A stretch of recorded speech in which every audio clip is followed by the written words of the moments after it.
First question. प्रागज्योतिषपुरनि गिबि राजानि मुङा मा? अप्शनाव दङ भास्कर बर्मन, महिरंग दानवा, नरकासुर आरो बानासुर।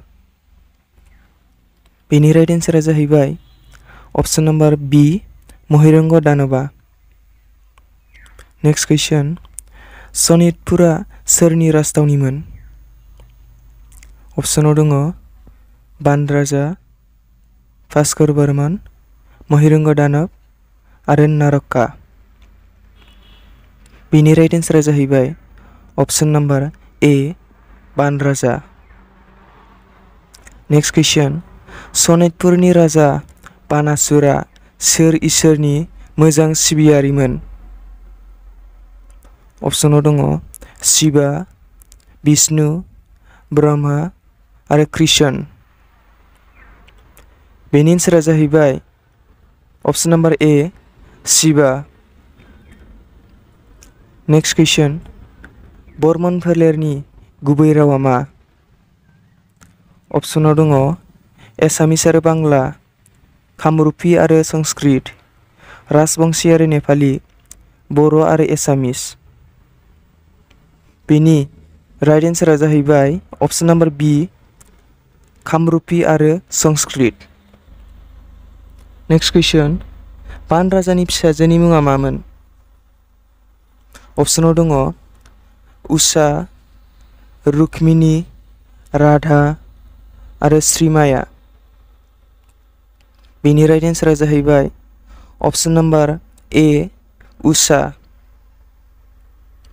Next question. बर्मन फोलेरखौ सोर गायसनदोंमोन?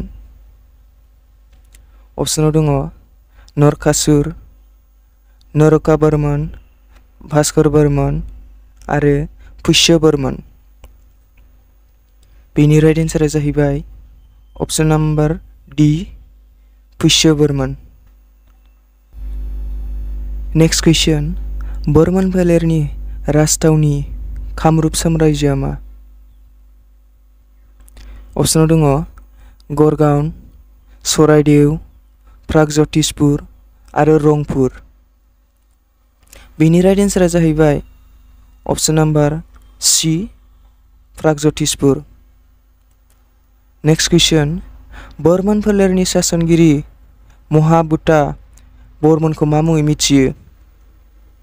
अप्शनाव दङ भास्कर बर्मन, पुष्य बर्मन, कल्याण बर्मन आरो बुद्धि बर्मन। बेनि राइट एन्सारा जाहैबाय ऑप्शन नंबर डी बुद्धि बर्मन। Next question. कुमारा राजा होनना सोरखौ मिथियो? अप्शनाव दङ पुति बर्मन, भास्कर बर्मन, पुष्य बर्मन आरो महेन्द्र बर्मन। बेनि राइट एन्सारा जाहैबाय option number B Pushya Barman. Next question. Barman राजफोलेरनि समाव गाहायनि बबे मोनसेया जथाय राव नङामोन? अप्शनाव दङ कामरुपी, प्राकृत, पाली, संस्कृत आरो नन अफ दिस।